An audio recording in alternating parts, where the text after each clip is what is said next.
En particulier, l'un des plus célèbres est un récit de Robert Monroe, vous savez, qui a fondé l'Institut Monroe et ainsi de suite, que la CIA utilisait parfois comme lieu pour mener des expériences avancées de vision à distance. Robert Monroe, dans son deuxième livre, Far Journeys, je crois qu'il date de 1985, dit en gros qu'au cours de ses projections astrales, il a découvert que nous vivons dans un système de contrôle géré par des entités qui travaillent pour un démiurge, qui nous exploite pour ce qu'il appelle le luche. Il a dit que nous sommes dans une ferme de luche où les humains sont délibérément soumis à des conditions qui créent des états émotionnels extrêmes. Une souffrance extrême, la misère, la peur, la terreur, l'extase, un désir extrême, vous savez, des impulsions pathologiques. Vous savez, tout cela est utilisé pour gérer une forme d'énergie qu'ils peuvent exploiter dans l'âme humaine, y compris après la mort, où ils extraient essentiellement les âmes pour le luche. Il y avait aussi une chercheuse qui s'appelait Carla Turner Emir, qui, je crois, a été tuée, même si elle est censée être morte d'un cancer à l'âge de 48 ans. La CIA a quelque chose qui imite un cancer à action très rapide. Et ils l'ont utilisé à plusieurs reprises pour tuer des personnalités, je crois, y compris Shah d'Iran. Vraiment? Qui d'autre? Vous vous souvenez, Peter Jennings a fait cette émission spéciale sur les ovnis. Vous vous souvenez de la nuit où il est mort, peu de temps avant sa mort.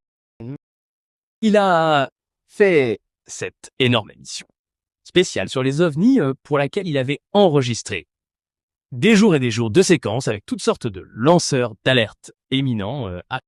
Et elle était censée être diffusée à la télévision aux heures de grande écoute avec lui en tant qu'animateur. Ouais, ils l'ont diffusée, mais ce qu'ils ont diffusé excluait 90% du contenu. Je ne le savais. Peter Jennings a fait une émission spéciale sur les ovnis avec de nombreux lanceurs d'alerte. Vaste. Je n'en avais aucune idée. Censé être une émission en plusieurs parties qui serait diffusée pendant des semaines ou quelque chose comme ça. Et il enregistre cette chose qui fait tomber le cancer mort environ un an après la diffusion de cette émission. Je n'avais aucune idée de tout ça. Quoi? Ouais. Je pense que c'est comme Walter Cronkite 2.0. Autre exemple. Et je pense que Carla Turner a été tuée par ça. En tout cas, Carla Turner a interviewé beaucoup d'anciens expérimentateurs, des personnes enlevées qui ont rapporté le même genre de choses que Robert Monroe dans Far Journeys, où ils ont dit que nous étions dans un système de contrôle qui était géré depuis une sphère métallique juste au-delà de la Terre. Et ils ont décrit l'intérieur de cette chose. Mais je pense que pour en revenir à notre première conversation, ce qu'ils décrivent, c'est l'intérieur de la Lune. Qu'il y a ce qu'on pourrait appeler, en utilisant le langage soviétique, un système de contrôle psychotronique, DOON, une sorte de technologie spectrale, à l'intérieur de la Lune, qui empiète sur les humains et les manipule dans l'au-delà. Et ce n'est pas omnipotent. Ce n'est pas un système sans faille. Il est donc possible d'affirmer son libre arbitre et son autodétermination face à ce système, mais c'est très difficile. Beaucoup de gens ont vécu des expériences de mort imminente. Par exemple, ils décrivent avoir été attirés vers cette lumière. C'est comme s'ils ne pouvaient pas résister à l'envie d'aller vers la lumière. Ils ont essayé dans certains cas, mais c'était presque comme si c'était un électroaimant qui les attirait dedans. Et puis, lorsqu'ils entrent dans la lumière, l'une des choses les plus courantes qui est décrite est que les gens voient leurs proches décédés et des figures d'autorité religieuse, comme Jésus, ou même si vous êtes un hindou, voyez des dieux hindous. Fait intéressant, je vais vous raconter un cas terrifiant d'un hindou dans une minute. Tag, vous êtes donc attiré vers cette lumière, puis il vous montre vos proches décédés, Jésus et tout ça. Eh bien, voici un problème. Jesse faut regarder les recherches extrêmement rigoureuses du Dr. Ian Stevenson sur la réincarnation qu'il a menée à l'Université de Virginie pendant des décennies sur les souvenirs spontanés des vies antérieures des enfants. Tous les cas montrent que l'intervalle moyen entre la mort et la réincarnation est d'environ 6 mois à 3 ans, maximum. En général, il ne dépasse pas plusieurs années. Donc, lorsque vous vivez une expérience de mort imminente et et que votre grand-mère, disons que vous avez la soixantaine, ou ouais, la soixantaine, et que vous voyez votre grand-mère qui est morte quand vous aviez la vingtaine, c'est des conneries. On vous montre une image artificiellement simulée de vos proches décédés pour vous manipuler injustement par une technologie psychotronique. Ouais, c'est passé. Par une technologie psychotronique. Vous allez vraiment penser ça? Oui, je le pense. Et je dis ça en tant que personne qui est, vous savez, au chevet de mes proches qui vivaient ce genre de choses. Oh, tiens, Vev Killing. Vous savez, quand les gens sont très proches de la mort, ils voient aussi des proches décédés venir à leur chevet à l'hôpital. C'est très souvent rapporté. Et dans le cas de ma grand-tante, où j'étais là pendant qu'elle décrivait, et pas seulement qu'elle ne décrivait pas, elle avait des conversions avec des proches décédés que les autres membres de la famille. Connaissez, oh c'est ça, elle parlait à un tel comme s'il était dans une chambre d'hôpital. Le cas le plus frappant est celui de ma propre grand-mère, ma grand-mère persane. Vous savez à qui je dois le fait que je parle couramment le persan parce que mes deux parents travaillaient avec elle pendant que j'étais petit et ils me laissaient avec elle pendant la journée. Elle ne parlait presque pas anglais. J'ai donc appris le persan comme ma première langue à New York.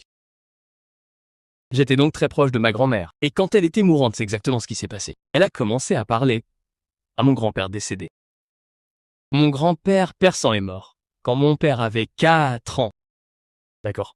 Ce type s'est réincarné il y a 60 ou 70 ans. Elle parle donc à quelque chose qui est projeté dans notre esprit de manière psychotronique.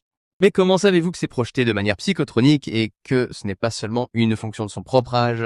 C'est, je veux dire que c'est la réponse sceptique conventionnelle, je dirais, basée sur ce que Robert Monroe a décrit en termes de terrain, de l'au-delà, à travers ces projections astrales que d'autres personnes à l'Institut Monroe ont pu reproduire et basées sur Carla Turner, disons, a obtenu de personnes enlevées qui ont été emmenées dans des endroits qui n'étaient pas seulement, vous savez, des bases extraterrestres. Il y avait des endroits où l'âme était traitée comme une sorte de matrice informationnelle et Zivitring ou de source d'énergie. John Lear disait qu'il y avait comme un attrapeur d'âme sur la Lune, mais il était aussi un peu fou et disait beaucoup de choses qui, vous savez, étaient probablement des conneries. J'ai entendu ça d'ailleurs. Je l'ai entendu en parler. Ce que je veux dire, c'est que nous n'avons pas besoin de d'écouter. D'autres personnes l'ont dit. Et laissez-moi vous donner un autre exemple de quelqu'un qui a décrit cela. Oh mon Dieu, j'espère que je ne me trompe pas de nom. Scott Turner ou Scott Trevor ou Scott Turner était le chef d'une équipe de visionneurs à distance. Ce sont des visionneurs à distance du secteur privé, je pense du genre offrir des services aux entreprises et des choses comme ça, qui ont fait une vision à distance sur le mot moksha. Moksha. Donc ce qu'il avait dans l'enveloppe était moksha, la cible qu'il ne connaissait pas. Moksha signifie libération en sanskrit. C'est comme la façon dont on sort de la roue du samsara. Et donc il fait cette séance avec son équipe. Et pour faire court, il revient avec ce récit horrible qu'ils font tous. Bien sûr, ils travaillent tous sur la même cible, vers la même cible, et ils font tout cela indépendamment. Et puis ils comparent leurs notes. Et ils disent qu'on ne peut pas atteindre moksha. Parce que lorsque vous essayez de vous échapper de la Terre, il y a quelque chose qui vous attrape et vous ramène vers la Terre. Comme si vous étiez un rayon de lumière, c'est comme si cela renvoyait la lumière de votre âme vers la Terre, comme un effet de lentille. Et il a dit que cela provenait d'un corps céleste proche de la Terre, et que cela faisait partie d'une vaste machinerie d'extraction d'énergie qui a été mise en place dans notre système solaire,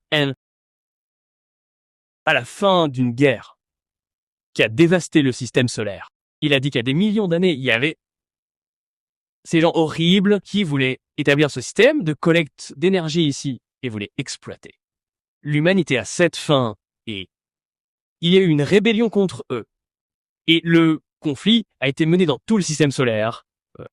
Maintenant, c'est intéressant par rapport à ce dont nous avons parlé concernant Mars. Lors de notre première conversation et la dévastation apparente de Mars est une sorte de guerre nucléaire selon le Dr. Brandenburg. Turner et son groupe ont donc déclaré...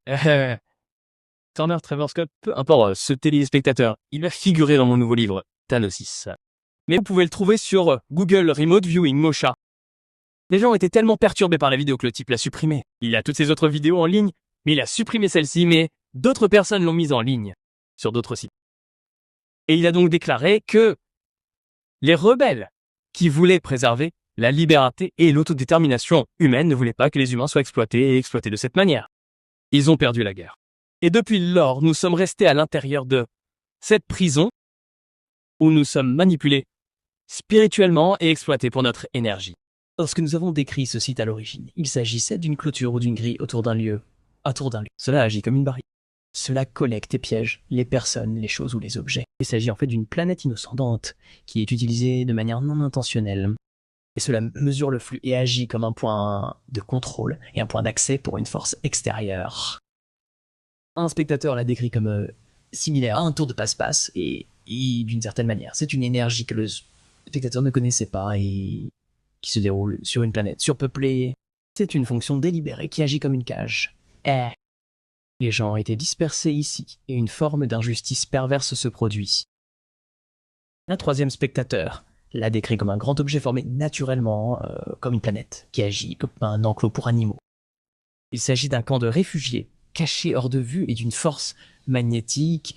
Cela remue, s'agite et fonctionne de manière cylindrique, comme une horloge sur une longue période de temps. Lors de ma séance, mon travail décrivait un système planétaire extrêmement surpeuplé et encombré. Des voix fantomatiques inondent cet endroit, et c'est incroyablement pénible pour eux. C'est une expérience à glacer le sang. En tant que spectateur, lorsque j'ai visionné cela à distance, j'ai eu des descriptions selon lesquelles cela m'avait bouleversé pendant la séance. Cela a suscité du mépris pour ce qui se passait sur le site. Mais l'activité sur le site était ce concept de filet qui a été tissé. Et c'est une opération de capture et de remise à l'eau à grande échelle. Il y a donc une grille massive qui existe autour de cette planète et qui agit comme un point de contrôle, un point de passage ou une aire de repos où les âmes sont vidées et qui, à son tour, dynamise autre chose. C'est tellement déprimant. Je veux dire, comment pouvez-vous avoir une quelconque aspiration la moins dedans? Croyez-vous en Dieu? Lancez-vous. Croyez en Prométhée. En d'autres termes, la raison pour laquelle Prométhée est devenu un archétype si central dans mon projet philosophique est que si vous regardez la structure de ce mythe, il englobe tous les éléments majeurs de la plupart des systèmes de croyances religieuses, mais d'une manière qui donne du pouvoir à l'humanité.